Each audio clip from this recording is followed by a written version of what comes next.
Ya maujudu illallah, meniti cahaya hakikat wujud dalam samudra makrifat. Hakikat wujud yang sejati laksana gelombang tak bertepi di lautan azali, mengajarkan kepada setiap hamba bahwa tiada satu pun yang benar-benar nyata selain Allah Subhanahu wa Ta'ala. Beginilah gema kalimat ya maujudu ilallah, menggugah kesadaran, memecah batas antara jasad dan ruh, hingga segala yang terpandang sirna dan tersisa hanya wajahnya. Ketika akal dipakai menatap dunia, yang terlihat hanyalah kumpulan makhluk, warna, bentuk, dan ukuran yang dipilah-pilah oleh panca indera, lalu disistematisasikan oleh logika menjadi ilmu lahiriah. Namun tatkala ruh menengadah, hijab bendawi tersingkap, dan yang tertayang hanyalah pancaran jamal ilahi yang tak dapat dilukiskan oleh lisan maupun pena. Maka benarlah firman Allah dalam surah Al-Baqarah ayat 115. Walillahil masyriqu wal maghribu fa aynama tuwallu fa thamma wajhullahi innallaha wasi'un alim. Dan milik Allah lah timur dan barat. Kemanapun kamu menghadap, di sanalah wajah Allah. Sungguh Allah maha luas lagi maha mengetahui. Ayat ini, menurut tafsir para arif, bukan sekadar petunjuk arah kiblat darurat, melainkan deklarasi ontologis bahwa setiap arah adalah cermin keberadaannya. Ia meliputi segala sesuatu, dan keberadaan makhluk hanyalah seberkas cahaya yang memantul pada permukaan kalbu insan. Jika permukaan itu berdebu, yang tampak hanyalah bayang-bayang rapuh, tetapi bila permukaan tersebut jernih, yang terpancar hanyalah nurul haq. Rasulullah Muhammad SAW menegaskan pengalaman rohani ini dalam hadis Jibril yang termasyhur, diriwayatkan oleh Imam Muslim, ketika malaikat bertanya tentang ihsan lalu beliau menjawab, "An ta'budallaha ka'annaka tarahu, fa in lam takun tarahu fa innahu yaraka." Engkau menyembah Allah seakan-akan engkau melihatnya. Jika engkau belum dapat melihatnya, maka sesungguhnya dia melihatmu. Para sufi memandang definisi ihsan ini sebagai pintu gerbang makrifat.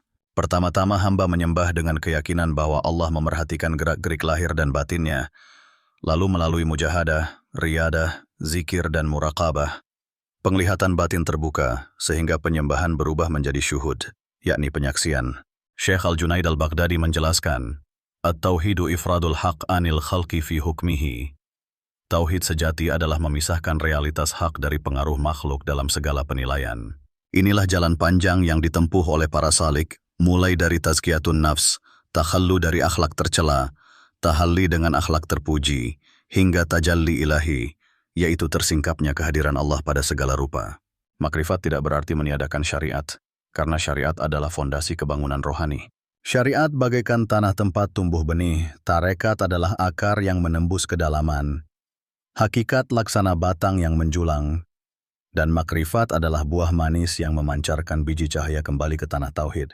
Lingkaran ini berputar tanpa henti, menunjukkan integrasi lahir dan batin. Oleh sebab itu, para ulama tasawuf menegaskan, Man la syari'ata lahu laduna lahu. Barang siapa tanpa syariat, tiada baginya agama.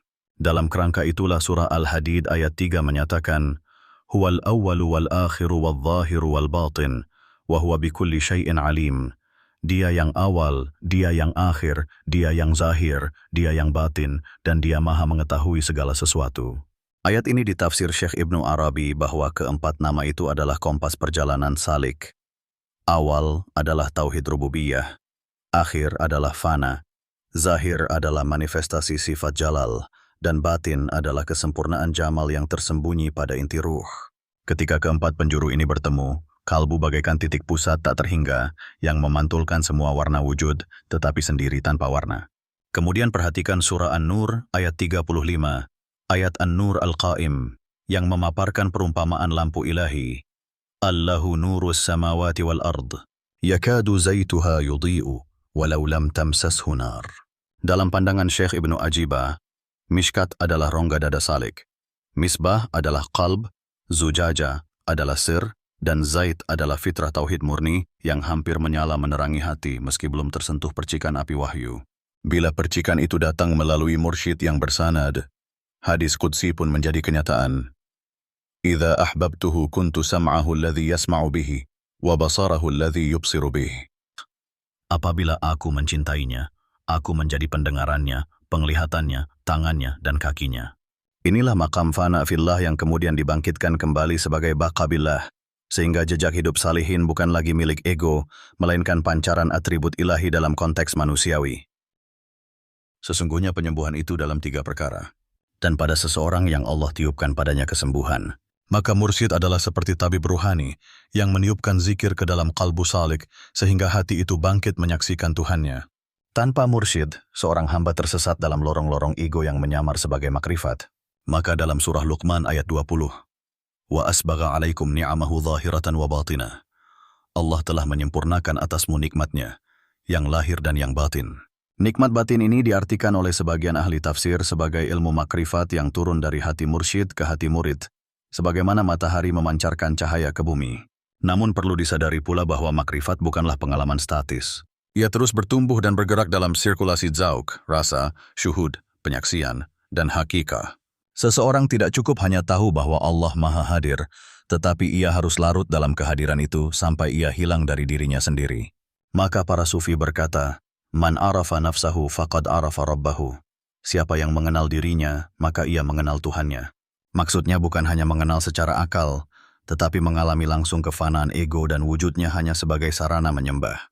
Sebagaimana dijelaskan dalam surah Al-Baqarah ayat 282, Wallahu bikulli syai'in alim. Allah mengetahui segala sesuatu, dan dalam konteks makrifat, pengetahuannya mencakup semua keadaan kalbu. Tidak ada ruang kosong di dalam hati hamba yang tidak Dia ketahui. Bahkan bisikan rahasia pun tercatat sebagai bagian dari perjalanan spiritual hamba kepadanya. Maka zikir pun bukan sekadar lafaz, tetapi hadirnya kalbu dalam perhatian terus-menerus kepada Sang Maujud, hingga akhirnya setiap helaan napas menjadi sajadah zikir. Setiap kedipan mata menjadi ayat yang mengingatkan pada kehadirannya. Dan seluruh alam semesta tidak lain adalah cermin tajalli wajah Allah. Makrifat tidak dapat dijangkau oleh pemahaman akal biasa yang terikat oleh sebab dan akibat, karena makrifat berjalan di atas landasan cahaya ilahiyah yang melampaui keterbatasan logika. Ketika seorang salik telah mencapai titik kefanaan dalam kehadiran Allah, maka yang tersisa hanyalah penyaksian yang hakiki bahwa tiada yang wujud kecuali Allah Subhanahu wa Ta'ala. Inilah maksud dari kalimat Ya Maujudu illallah, wahai yang ada, tiada yang ada melainkan engkau. Ini bukan sekadar ekspresi, melainkan realitas wujudiyah yang disaksikan langsung oleh kalbu yang telah dilenyapkan dari segala selainnya. Dalam pemahaman ini, seorang arif tidak lagi melihat sesuatu secara independen. Gunung, laut, manusia, langit, semuanya hanyalah bayang-bayang dari yang maha nyata. Semua keberadaan selain Allah hanyalah wujud arid, keberadaan yang menempel dan bergantung, sedangkan Allah adalah al-wujud al-haq, keberadaan yang mutlak dan berdiri sendiri. Hal ini ditegaskan dalam surah Al-Hadid ayat ketiga. Huwal awwalu wal akhiru wal zahiru wal batinu, wa huwa bikulli syai'in alim. Dialah yang awal dan yang akhir, yang zahir dan yang batin, dan dia maha mengetahui segala sesuatu. Maka yang nyata hanyalah Allah, sedang yang lain hanyalah perwujudan dari tajalli sifat-sifatnya. Tingkat kesadaran makrifat ini tidak dapat diraih kecuali dengan penghilangan semua hijab. Hijab itu bukanlah dinding yang kasat mata, melainkan tabir yang melingkupi hati, berupa cinta dunia, ego, kebanggaan ibadah, dan pemahaman yang terbatas pada hukum zahir. Oleh karena itu, makrifat bukanlah pengingkaran syariat, melainkan pendakian melalui syariat menuju hakikat. Tanpa syariat, seseorang tersesat dalam khayal. Tetapi tanpa makrifat, ia hanya berkutat dalam kulit dan tidak pernah mencapai inti. Maka Rasulullah SAW bersabda dalam hadis riwayat Imam Muslim, Al-imanu bid'un wa sab'una syu'batan, a'laha qawlu la ilaha illallahu. Iman itu memiliki lebih dari 70 cabang. Yang paling tinggi adalah ucapan la ilaha illallah. Ucapan ini adalah puncak, dan makrifat adalah penyaksian terhadap puncak tersebut dalam seluruh sisi kehidupan. Bukan hanya di lisan, tetapi dalam penglihatan, pendengaran, rasa, bahkan lintasan hati. Maka orang yang arif akan menyaksikan bahwa ketika ia melihat, yang melihat hakikatnya adalah Allah. Ketika ia mendengar, yang mendengar adalah Allah. Ketika ia diam, yang membungkamkan lidahnya adalah Allah. Dan ketika ia bergerak, yang menggerakkan adalah Allah semata. Sufisme mengajarkan bahwa perjalanan makrifat adalah perjalanan menuju keheningan yang agung, di mana seluruh suara dunia ditundukkan oleh bisikan ilahiyah. Dalam surah Al-Baqarah ayat 152, Allah berfirman, Fadhkuruni azkurkum. Ingatlah aku, niscaya aku ingat kalian. Para guru suluk kerap mengingatkan bahwa makrifat yang sahih bukanlah ekstase sesaat, melainkan ketersambungan hati dalam zikir daim. Hamba menyelam dalam Asma'ul Husna, Ya Hayy, Ya Qayyum, Ya Nur, sembari menahan napas lahir, hembus batin, dan menetap di antara dua diam, hingga kalbu menjadi pelita tak padam. Surah Fussilat ayat 53 menegaskan janji Allah.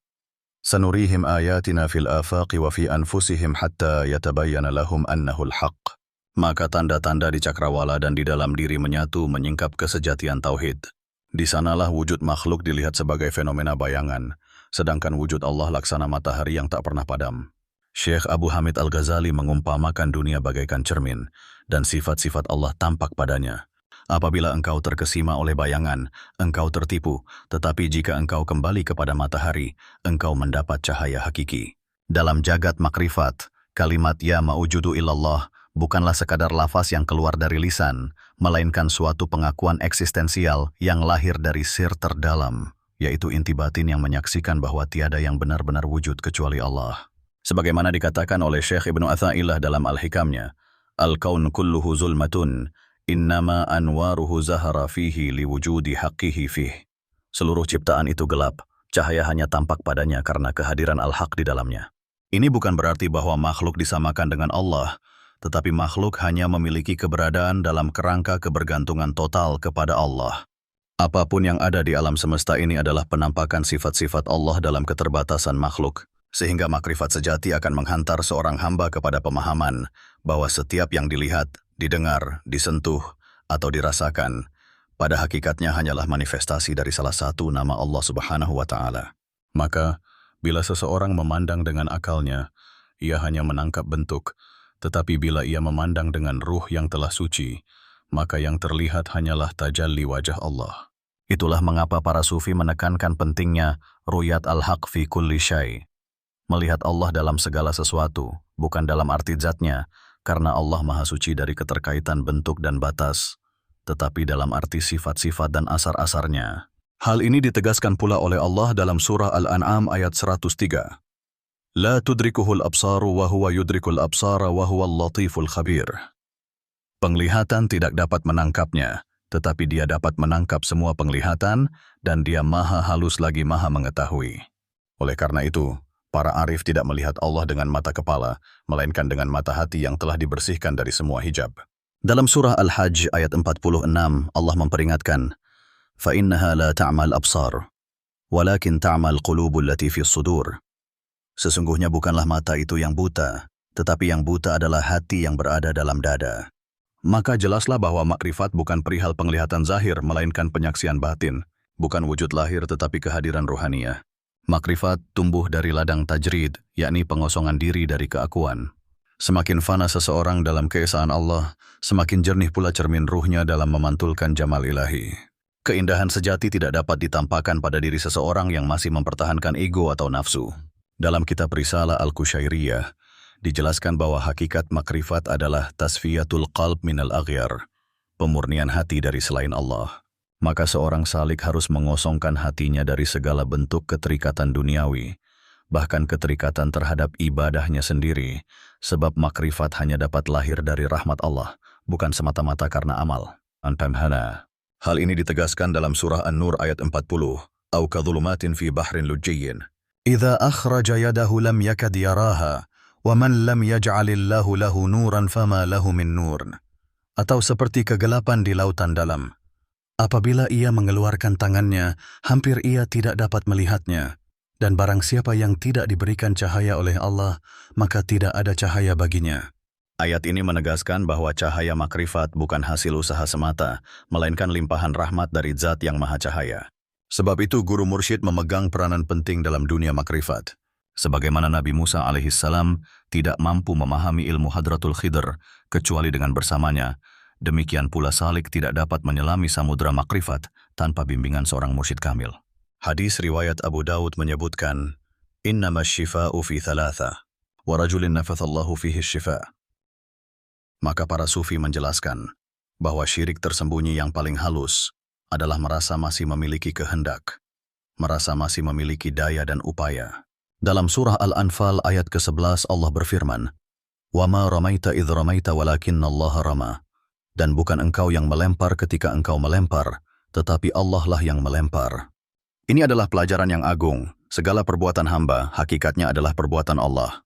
Maka seorang hamba yang telah mencapai makrifat tidak lagi menyandarkan amal pada dirinya. Ia tidak mengatakan, aku salat, tetapi ia menyadari bahwa Allah yang menggerakkan dirinya untuk salat. Ia tidak mengatakan, aku menolong orang miskin, tetapi ia menyadari bahwa Allah sedang menolong melalui dirinya. Inilah hakikat dari ayat, وَمَا تَشَاءُونَ إِلَّا أَنْ يَشَاءَ اللَّهُ. Dan kamu tidak akan mampu berkehendak kecuali jika Allah menghendakinya. Surah Al-Insan ayat ke-30.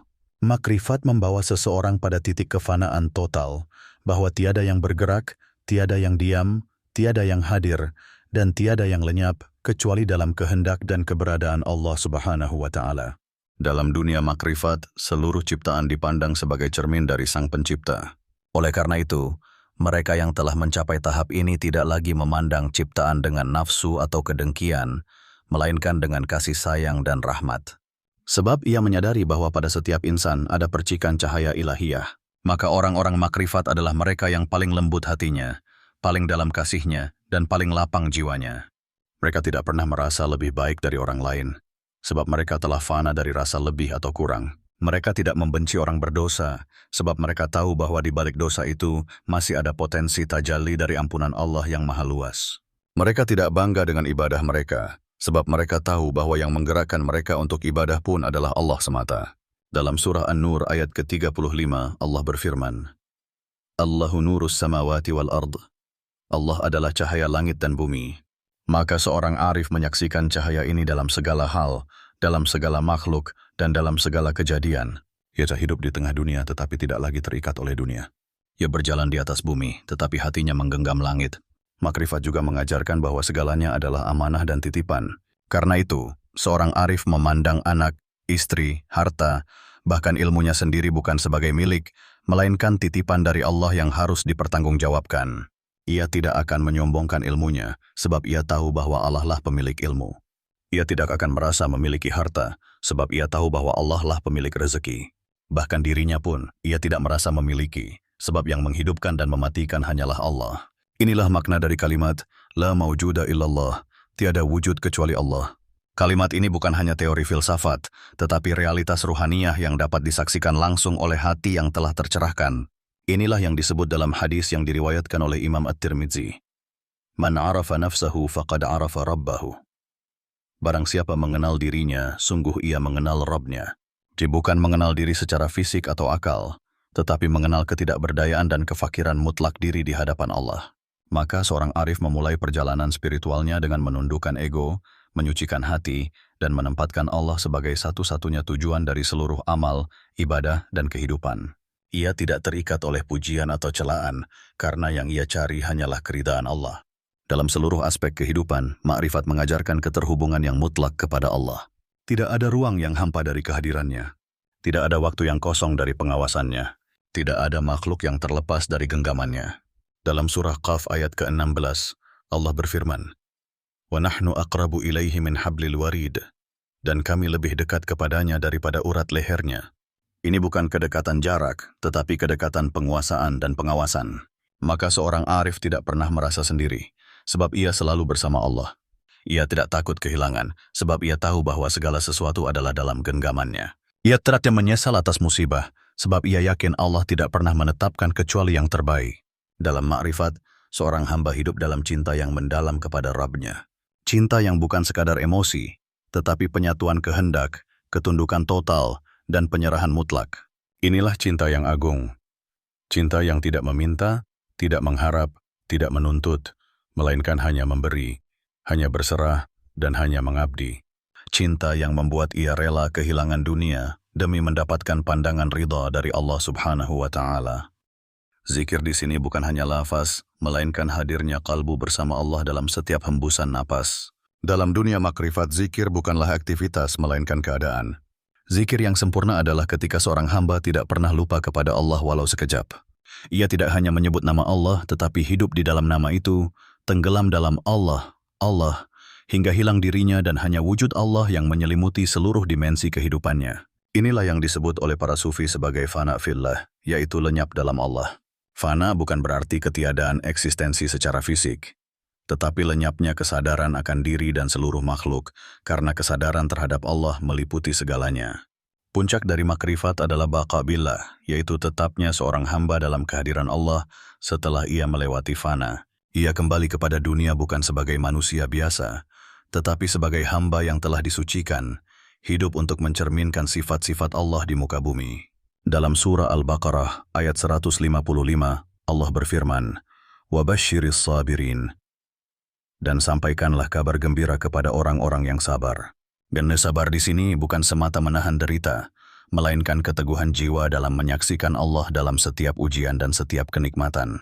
Maka seorang arif tidak melihat musibah sebagai penderitaan, tetapi sebagai jalan untuk semakin dekat kepada Allah. Tidak melihat dunia sebagai tipu daya, tetapi sebagai cermin kebesarannya. Ia menyaksikan Allah dalam tawa dan tangis, dalam hidup dan mati, dalam diam dan gerak. Dalam keadaan demikian, ia mengerti bahwa kalimat ya maujudu ilallah bukan sekadar pujian, tetapi pernyataan hakikat bahwa seluruh yang ia lihat, rasakan, alami dan pikirkan tiada lain hanyalah Allah semata, tiada wujud selainnya. Begitulah makrifat mengubah cara pandang seseorang dari yang kasat mata menuju penyaksian ruhaniyah. Dalam hadis qudsi yang diriwayatkan oleh Al-Bukhari, Allah berfirman, "Fa'idha ahbabtuhu kuntu sam'ahu alladhi yasma'u bih, wa basarahu alladhi yubsiru bihi, wa yadahu allati yabtishu biha, wa rijlahu allati yamshi biha." Apabila aku mencintainya, maka aku menjadi pendengarannya yang ia mendengar dengannya, penglihatannya yang ia melihat dengannya, tangannya yang ia memukul dengannya, dan kakinya yang ia berjalan dengannya. Ya inilah makrifat yang hakiki, menyatu bukan dalam arti zat, tetapi dalam kehendak dan cahayanya. Seorang arif menjadi wadah bagi sifat-sifat Allah, bukan karena ia memiliki kekuatan, tetapi karena ia telah tiada dalam wujud dirinya. Ia hidup karena Allah, bergerak karena Allah, dan seluruh keberadaannya menjadi ayat yang mengajak manusia kepada Allah. Oleh karena itu, makrifat bukanlah tujuan akhir, tetapi permulaan dari kehidupan baru sebagai hamba yang sepenuhnya tunduk dalam kehendak Rabb-Nya. Ia tidak memilih kecuali yang dikehendaki Allah, tidak mencintai kecuali karena Allah, dan tidak bergerak kecuali karena isyarah dari Allah dalam kalbunya. Makrifatullah adalah samudera tak bertepi, yang hanya dapat diselami oleh kalbu yang telah dibersihkan dari segala kekeruhan duniawi. Seseorang yang menyaksikan dengan mata makrifat akan memahami bahwa semua yang ia lihat pada hakikatnya adalah wajah Allah. Inilah makna dari firman Allah Subhanahu wa Ta'ala dalam surah Al-Baqarah ayat 154. "Fa'ainama tuwallu fathamma wajhullah." Maka kemanapun kamu menghadap, disitulah wajah Allah. Wajah yang dimaksud bukanlah wajah fisikal, sebab Allah Maha Suci dari bentuk dan rupa. Wajah Allah adalah tajalli, yaitu penampakan dan manifestasi sifat-sifatnya dalam ciptaan. Oleh karena itu, seorang arif yang memandang dengan basyirah, mata hati, tidak lagi melihat wujud makhluk secara independen. Ia tidak melihat manusia sebagai manusia semata, tidak melihat gunung sebagai tumpukan batu semata, tetapi ia menyaksikan sifat-sifat Allah yang tajalli dalam wujud segala sesuatu. Ketika ia melihat kasih sayang seorang ibu, ia tidak terpaut kepada sang ibu, tetapi menyaksikan tajalli dari sifat Ar-Rahman. Ketika ia melihat keindahan bunga yang mekar, ia tidak terpukau pada warna dan wujudnya, tetapi ia menyaksikan keindahan Allah yang bernama Al-Jamil. Ia hidup dalam kesadaran yang menyeluruh bahwa semua yang ia lihat, dengar, rasa, dan pikirkan tiada lain hanyalah penampakan Allah dalam sifatnya yang beragam. Namun untuk mencapai makam seperti ini bukanlah jalan yang mudah. Ia menuntut penyerahan total dan lenyapnya segala keakuan. Ego, nafsu, harus dihancurkan terlebih dahulu, karena selama ego masih berkuasa, selama itu pula seorang hamba akan merasa terpisah dari Rabb-Nya. Sungguh, perasaan aku adalah dinding tertinggi yang menghalangi makrifat. Pada tahap yang lebih dalam dari makrifat, seorang hamba menyaksikan bahwa tidak hanya segala wujud berasal dari Allah, namun seluruh kejadian, rasa, ilham, bahkan lintasan hati adalah bagian dari kehendak dan ilmu Allah yang menyeluruh. Disinilah hamba menemukan makna dari kalimat La haula wa la quwata illa billah, tiada daya dan upaya kecuali dengan Allah. Ia tidak lagi menggantungkan hidupnya pada sebab-sebab duniawi, walaupun ia tetap menjalankan sebab itu sebagai bentuk adab syar'i. Ia tetap bekerja, namun hatinya tidak bergantung pada pekerjaan. Ia tetap berobat, namun ia tahu bahwa yang menyembuhkan bukan obat. Ia tetap berdoa, namun ia tahu bahwa dikabulkan atau tidak, itu semua adalah dalam keputusan Allah yang maha bijaksana. Dalam surah Al-Baqarah ayat ke-286, Allah berfirman, La yukallifullahu nafsan illa wus'aha. Allah tidak membebani seseorang melainkan sesuai dengan kesanggupannya. Disinilah letak kelembutan makrifat. Hati tetap tenang dalam ujian, tidak risau dalam kesempitan, tidak gembira dalam kelimpahan duniawi, dan tidak murung dalam kehilangan. Ia telah sampai pada makam ridha terhadap segala yang Allah kehendaki. Ia ibarat seorang bayi dalam pangkuan ibunya. Pasrah, tenang, dan yakin akan kasih sayang zat yang menggenggam seluruh hidupnya. Salah satu hasil dari makrifat yang sejati adalah munculnya rasa malu yang mendalam kepada Allah. Malu ini bukan sekadar karena dosa yang dilakukan, tetapi karena menyadari betapa agungnya nikmat Allah dan betapa fakirnya diri sendiri. Dalam hadis riwayat Al-Bukhari dan Muslim, Rasulullah Shallallahu Alaihi Wasallam bersabda, "Istahyu minallahi haqqal haya." Malulah kepada Allah dengan sebenar-benar malu. Para sahabat bertanya, "Wahai Rasulullah, kami sudah merasa malu kepada Allah, alhamdulillah." Rasulullah Shallallahu Alaihi Wasallam bersabda, "Bukan itu. Namun malu kepada Allah yang hakiki adalah menjaga kepala dan apa yang dikandungnya, menjaga perut dan apa yang masuk ke dalamnya, serta mengingat kematian dan ujian akhirat. Barang siapa menginginkan akhirat, maka ia meninggalkan perhiasan dunia. Siapa yang melakukan hal itu, maka sungguh ia telah malu kepada Allah dengan sebenar-benar malu." Dari sini jelas bahwa malu yang lahir dari makrifat bukan malu pasif, tetapi malu yang aktif, yaitu menjauhkan diri dari maksiat, menjaga lisan, menundukkan pandangan, dan menghidupkan kalbu dengan zikir serta tadabbur. Seorang arif yang telah mencapai puncak makrifat tidak akan berani bermaksiat, bukan karena takut api neraka semata, tetapi karena malu melukai kasih sayang Tuhannya yang telah begitu lembut memperlakukannya. Ia berjalan di bumi dengan hati yang selalu berkata, "Ya Allah, sungguh aku malu kepadamu atas segala nikmat yang aku sia-siakan." Hati yang telah bercahaya oleh makrifat juga akan menebarkan cahaya bagi sekelilingnya. Ia menjadi pelita di tengah kegelapan zaman. Ia menjadi rahmat bagi yang lain, sebagaimana Nabi Muhammad Shallallahu Alaihi Wasallam diutus sebagai rahmat bagi seluruh alam. Dalam surah Al-Anbiya ayat ke-107, Allah berfirman, "Wa ma arsalnaka illa rahmatan lil alamin." Dan kami tidak mengutus engkau, wahai Muhammad, melainkan sebagai rahmat bagi seluruh alam. Maka orang yang telah mengenal Allah tidak akan tega menyakiti sesama, tidak akan sanggup menindas atau menghina, sebab ia melihat dalam diri setiap manusia ada unsur yang berasal dari Rabb yang sama. Ia menyayangi orang-orang kafir sekalipun, bukan karena membenarkan kekufuran mereka, tetapi karena berharap mereka diberi hidayah. Ia bersikap lembut terhadap pendosa, bukan karena menyetujui maksiat, tetapi karena ia yakin bahwa Allah bisa mengampuni siapapun. Ia tidak sombong dengan ibadahnya, sebab ia tahu bahwa ibadah itu hanya diterima karena rahmat Allah, bukan karena kekuatan dirinya. Ia tidak memonopoli kebenaran, sebab ia tahu bahwa hakikat kebenaran adalah milik Allah. Dalam surah Al-Hujurat ayat ke-13, Allah berfirman, "Inna akramakum indallahi atqakum." Sesungguhnya orang yang paling mulia di antara kamu di sisi Allah adalah orang yang paling bertakwa. Maka tidak ada ukuran luar yang pasti dalam menilai kedekatan seseorang dengan Allah. Tidak pada pakaian, gelar, atau banyaknya pengikut, tetapi pada ketulusan dan ketakwaan yang murni. Maka ketika seorang hamba telah melalui seluruh tingkatan ini, barulah ia pantas mengucapkan, "Ya maujudu ilallah," dengan penuh kesadaran dan penyaksian. Ia telah sampai pada titik ketiadaan diri, tidak lagi melihat apapun selain Allah. Segala puji yang diarahkan kepadanya akan dikembalikan kepada Allah, sebab ia merasa tiada apapun dari dirinya. Segala cela yang ditujukan kepadanya tidak menyakiti hatinya, sebab ia tahu bahwa hakikat pujian dan cela adalah sama di hadapan Allah. Ia tidak lagi terikat pada keberhasilan atau kegagalan duniawi, sebab ia telah menyatu dalam kehendak ilahi.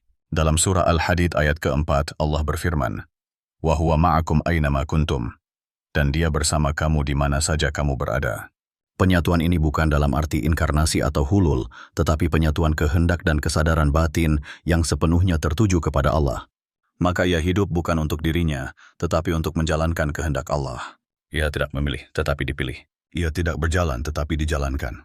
Ia tidak berbicara, tetapi dibicarakan oleh Allah. Inilah makam tertinggi dalam makrifat, makam fana dan baka, yaitu lenyapnya diri dalam Allah dan bertahan dalam kesadaran ilahiyah.